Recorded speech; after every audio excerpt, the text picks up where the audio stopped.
Vaig conèixer fa poc a una dona gran, que també li dona els jocs i crida molt l'atenció. Vam jugar al DVD juntes, em va fer enyorar-te un munt. Sé que tu també m'enyores, però et mantens el teu orgull. En fi, la cosa és que un gilipolles m'ha vingut amb el comentari que sóc una àvia i em vaig mosquejar ja amb el comentari. Li vaig dir que ja n'estava farta d'aquestes ximpleries, encara que obvi vaig ser molt borde i el pavo va seguir en els seus 13. El vaig banejar temporalment i el Piti el va defensar. Si et dic que paris, per què segueixes amb la merda, cabró?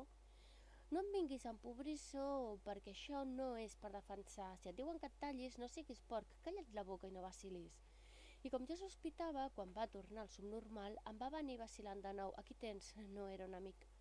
El vaig esborrar del disc privat, no fos cas que m'hagi denunciat. Espero que no hagi estat tan recargolat. No sé per què, en qualsevol confio. La cosa és que Lluís vagament també li seguia el joc. Em sorprèn que vulgui fotre'm amb el mateix, sabent el que em va passar amb Miquel. No és el fet que em titlin de vella, és el que em rebutgin per la meva edat. Soc una dona i tinc un cor al meu pit, però si no sóc jove ni estic bona, no tinc dret. L'amic bully de merda d'aquest tipus, Miquel, em va tractar com una dona de 40, no com una persona o una amiga important. I Miquel ni tan sols em va defensar. Es va quedar callat, el molt guineu, perquè jo només era una més. Al seu pit per mi no hi havia lloc. En un altre moment, Neil també va dir, parlant de l'amor o no sé què, que tu ets... I aquí es va quedar, perquè no volia dir-me el què, però potser ja ho sabem.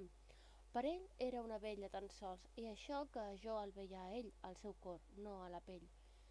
Que algú que deia ser el meu amic no parlés més que de la meva edat o fes referències al meu cos, amb què potser una mil fora em molesta molt, perquè només penses en sexe, això em demostres. I el que em fa més mal és que de l'aspecte penja la nostra amistat. El meu humor se'n va a la merda. Podria haver passat sense més ni més, però em fot que no t'hagis adonat que només l'amor mereixia la pena, no pas l'edat.